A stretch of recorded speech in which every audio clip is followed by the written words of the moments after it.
Bonjour à tous, bonjour et bienvenue sur ma chaîne YouTube, j'espère que vous allez bien. Aujourd'hui on va parler d'un sujet qui me tient à cœur, qui est le masculin sacré. En effet le masculin, on n'en parle pas beaucoup en spiritualité, on n'en parle pas beaucoup non plus dans la société, alors que c'est un sujet majeur parce que le masculin c'est quelque chose qu'on connaît très peu. C'est très peu développé parce qu'on a des idées assez préconçues culturellement sur ce que doit être un homme ou sur ce qu'est un homme, et c'est un petit peu dommage parce qu'en réalité le masculin c'est tout autre chose que ce que nous on est dans notre société actuelle depuis déjà un certain nombre de temps, d'années, depuis notamment la sédentarisation. En fait on a basculé vers un masculin un petit peu dénué d'émotions, un petit peu dénué de féminité, dénué de féminisme, et du coup ça arrive à des comportements culturels, sociaux, etc. qui sont très éloignés de ce qu'un homme est en réalité. En effet, ce qui se passe, c'est que l'homme va être coupé de son émotionnel par nécessité de survie, et il y a des millénaires de ça, par nécessité de survie, on s'est coupé de notre émotionnel, parce que voilà, quand il fallait défendre le village, ou la ville, ou la nation, ce que vous voulez, pour aller sur le champ de bataille et être au corps à corps avec un autre homme, il fallait pas avoir d'émotionnel pour pouvoir éviter que d'autres hommes, des barbares, ce que vous voulez, envahissent le village, détruisent nos maisons, violent nos femmes, tuent nos enfants, etc. Donc en fait, c'était une nécessité de survie. Aujourd'hui, ce qui est un peu dommage, c'est qu'on est resté sous cette forme du masculin qui conduit à des comportements qui sont bizarres, qui sont étranges. On n'est pas des hommes, on n'est pas encore des hommes. Un homme sans son masculin, c'est pas un homme. Et du coup, ce qu'on observe beaucoup dans notre société, c'est qu'aujourd'hui, on est encore sous le régime de l'homme qui sort de la caverne et qui va taper du mammouth et qui rentre à la caverne avec la femme qui coule la peau. C'est-à-dire, grosso modo, c'est ça.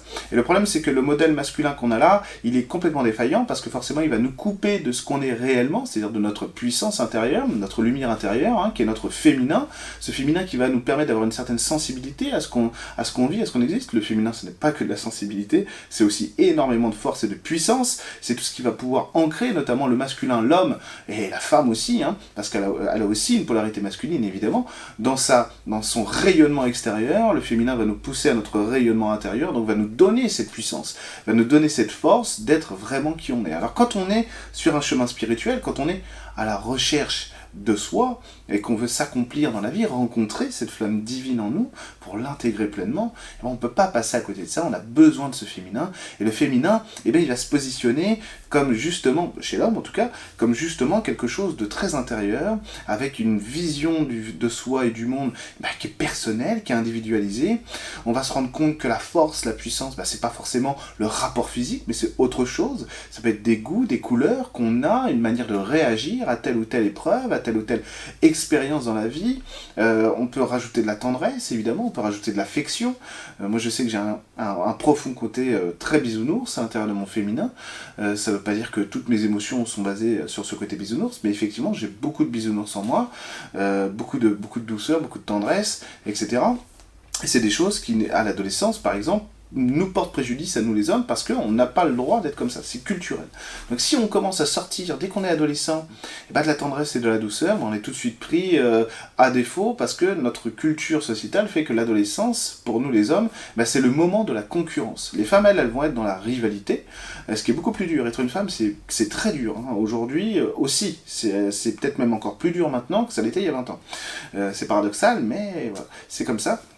Et du coup, on va se retrouver dans la concurrence, et dans cette concurrence, en fait, on a besoin d'exister. Parce que sinon, effectivement, l'homme, l'adolescent, il est mis en marge du groupe, ou alors il a la queue du groupe, et donc il n'existe pas réellement socialement.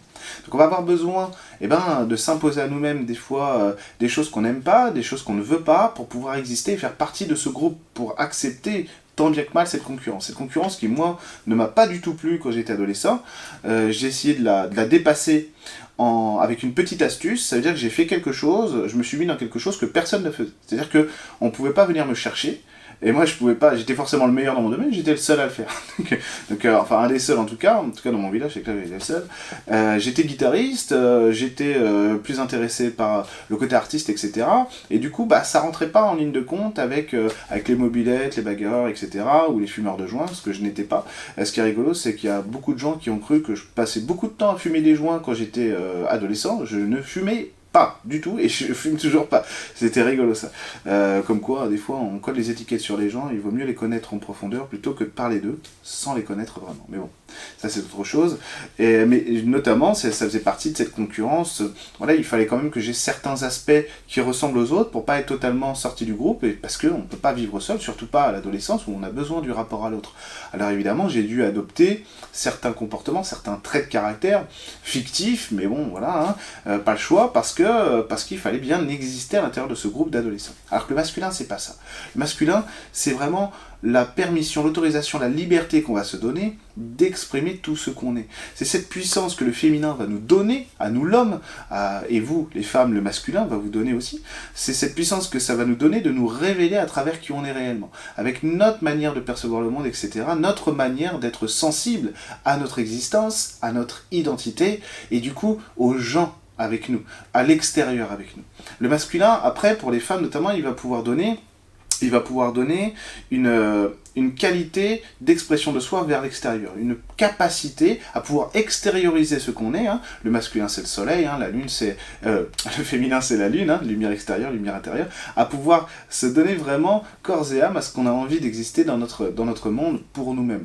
Le féminisme comme le masculinisme, à mes yeux, c'est simplement la liberté d'incarner qui on est. C'est ce que je veux être en tant qu'homme, ce que je veux être en tant que femme.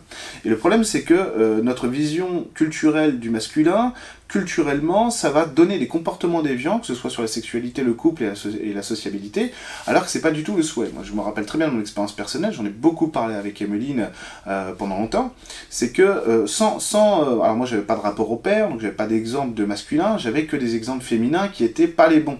Notamment, alors elles ont fait ce qu'elles ont pu aussi, ma mère et mes sœurs, qui avaient une image de l'homme qui était complètement détériorée, quoi, à l'image de ce qu'a pu être mon père, et de ce qu'on peut être aussi les hommes qu'elles ont pu fréquenter aussi dans leur vie. Et du coup, moi, ça m'a complètement coupé de mes repères. J'étais déjà parti, à 14-15 ans, sur un masculin plein de défauts, parce que déjà j'étais un homme. Et donc, moi, j'avais beaucoup de conversations à la maison, enfin, j'entendais beaucoup de conversations sur le fait que les hommes étaient ceci, étaient cela. Bon, c'était toujours des tableaux qui étaient très négatifs de ce que sont les hommes, normal, c'est à l'image de ce qu'elles ont vécu. Et du coup, moi, je me retrouve avec une sexualité qui arrive, qui émerge, qui est naissante et après active, sans savoir comment la gérer, et savoir ce que je dois être. Alors j'étais complètement perdu dans mes comportements, alors ce que j'ai pu faire, c'est me rabattre sur la culture sociétale. Et qu'est-ce qu'elle dit, la culture sociétale ? C'est qu'un homme, il s'en fout un peu des femmes, il n'a pas très envie d'être avec elles, etc. Il va s'en servir, l'utiliser en fonction de son bon vouloir, etc. Alors c'est des choses que j'ai commencé à faire lorsque j'étais très jeune, et qui me déchiraient le cœur de l'intérieur. C'est-à-dire que je me retrouvais à vivre des comportements d'homme à femme que je détestais, qui me pourrissait de l'intérieur, et à chaque fois que je le faisais, je croyais correspondre à ce que la société me demandait que j'étais, parce que j'avais aucun autre cadre sur lequel m'inspirer, alors qu'en réalité, ça me détruisait de l'intérieur. J'ai jamais été aussi triste que lorsque j'ai fait souffrir une nana, quoi. Et ça, c'était horrible. Donc il a fallu beaucoup de temps, beaucoup de contre-exemples, que j'aille chercher du masculin ailleurs, avec du féminin notamment, c'est-à-dire des hommes qui arrivaient à exprimer un masculin qui n'était pas simplement brutal, mais qui était véritablement de l'homme, du masculin, avec beaucoup de sensibilité et aussi beaucoup de partage, pour que j'arrive à intégrer le fait que moi, comment est-ce que moi, qui ressens ce besoin d'exprimer un masculin qui n'est pas brutal, qui n'est pas violent, je peux réussir à le faire alors qu'on me dit de faire autrement. Et ça, j'arrivais pas à trouver. Donc il a fallu du temps pour que j'intègre ce féminin-là, ce masculin-là, empreint de mon féminin, c'est ma manière à moi de poser le féminin, pour plus être bloqué dans ma vision de l'homme, dans ma vision de la relation homme-femme, et arriver à quelque chose qui me plaise vraiment, et qui va devenir épanouissant. Et donc le but, pour un homme, c'est de ne pas avoir peur de son féminin, pardon.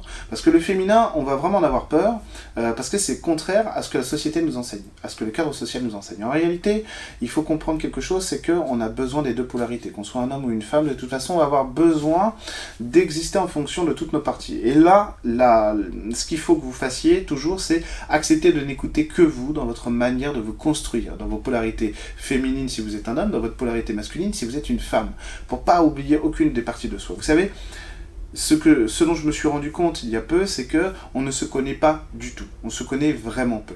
Et lorsqu'on commence à rentrer dans la profondeur de notre être, on découvre des parties de nous qu'on ne pouvait pas soupçonner, qu'on n'imaginait pas exister. Et là, on apprend à aimer notre manière d'être et notre manière de vivre. Et ça peut pas se faire si on oublie toutes nos polarités. Donc le masculin, Un homme, à travers son masculin sacré, c'est un homme qui se reconnaît dans ce que lui, il a besoin d'exprimer et besoin de vivre. Dans cette lumière intérieure qui va venir illuminer qui il est, peu importe les jugements, les reproches, etc., les moqueries, peu importe, mais simplement dans le bonheur de l'être unifié, retrouvé. Et c'est ça vraiment qui va compter. J'espère que cette vidéo vous a plu. N'hésitez pas à la partager et à vous abonner à ma chaîne si ça vous a plu. Et notamment, mettez-moi des commentaires si vous avez envie de discuter de ça entre vous et avec moi. Et je vous dis à très bientôt sur ma chaîne YouTube.